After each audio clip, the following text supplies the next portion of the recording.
guard our country.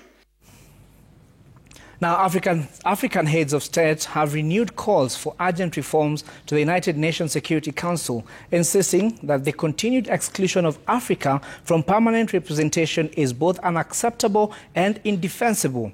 Speaking at the 7th summit of the Committee of 10 on the sidelines of the United Nations General Assembly in New York, the leaders rallied behind a united Africa front, calling for amplified advocacy on bilateral, regional and multilateral platform, fair representation at the Security Council and firm defense of a common Africa position. Melita Oletenges has more.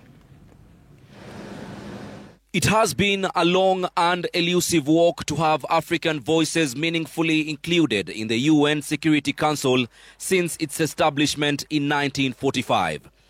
Now Africa's heads of state are demanding a bridging of the gap. For decades, their pleas have been sidelined.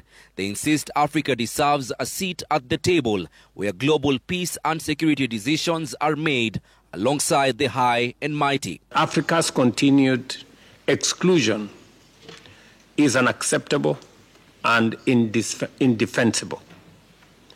At 80, the UN's credibility will be judged by whether it finally recognizes and delivers justice and representation for the 1.4 billion people of the African continent. African leaders emphasize the need to amplify Africa's voice at every level and to remain united in their call for reform of the Security Council. Africa deserves permanency at all global decision forums, especially those seized with making decisions related to the maintenance of international peace and security.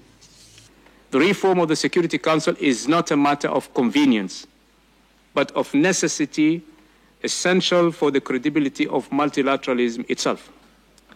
On this landmark occasion, we therefore issue a call to all UN member states, and especially the permanent members of the Security Council. President Ruto reaffirmed Kenya's unwavering support for the common African position, saying the country is ready to work with all Committee of 10 members, the African Union and the broader UN membership to ensure Africa's demands are no longer postponed. This historic injustice must come to an end sooner rather than later.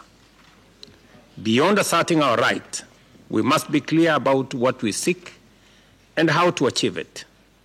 Securing Africa's rightful seats is our common demand. He made the remarks during the 7th summit of the Committee of 10 heads of state and government on the reform of the UN Security Council, convened by President Julius Maada Bio of Sierra Leone on the sidelines of the 80th session of the United Nations General Assembly.